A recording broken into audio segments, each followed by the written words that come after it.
اسلامی سال کا آخری مہینہ، اسلامی کیلنڈر کا 12واں مہینہ ذی الحج ہے۔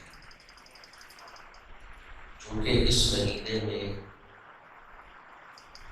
فریضہ حج ادا کیا جاتا ہے، اس مہینے کا نام ہی حج والا مہینہ رکھ دیا گیا۔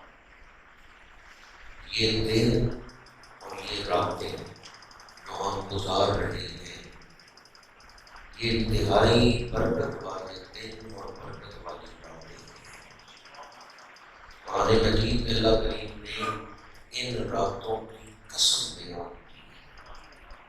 یہ وقت جو آپ گزار رہے ہیں، یہ رات جو آپ گزار رہے ہیں، یہ رات ذی الحج کے پہلے عشرے کی ہے، اور پہلے پورے عشرے کی 10 راتوں کی قسم اللہ نے قرآن میں اٹھائی ہے۔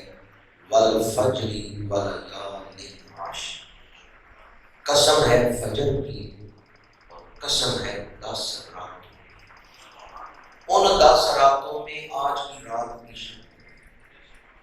مفسرین لکھتے ہیں کہ ان 10 راتوں سے مراد ذی الحج کی پہلی 10 راتیں ہیں، اور 10 راتیں گزرنے کے بعد عید والے دن کی جو فجر ہے، جس فجر کے بعد پھر نماز عید اور نماز عید کے بعد قربانیاں ہیں، عید والے دن کی جو فجر ہے وہ اتنی شان والی ہے کہ اللہ تعالیٰ نے اس کی قسم بھی اٹھائی ہے۔ والفجر وليال عشر، قسم ہے فجر کی اور قسم ہے 10 راتوں کی۔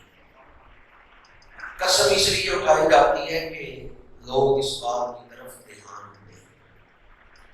فقہاء نے ان دنوں کی اہمیت کا احساس دلانے کے لیے یہ فتویٰ لکھا ہے کہ اگر کسی شخص نے یہ نظر مانی، منت مانی کہ میں سال کے افضل ترین دنوں میں روزے رکھوں گا، تو وہ کن دنوں میں روزے رکھے تو اس کی نظر پوری ہوگی، کیونکہ اس نے نظر یہ مانی ہے کہ میں سال کے افضل ترین دنوں میں روزے رکھوں گا۔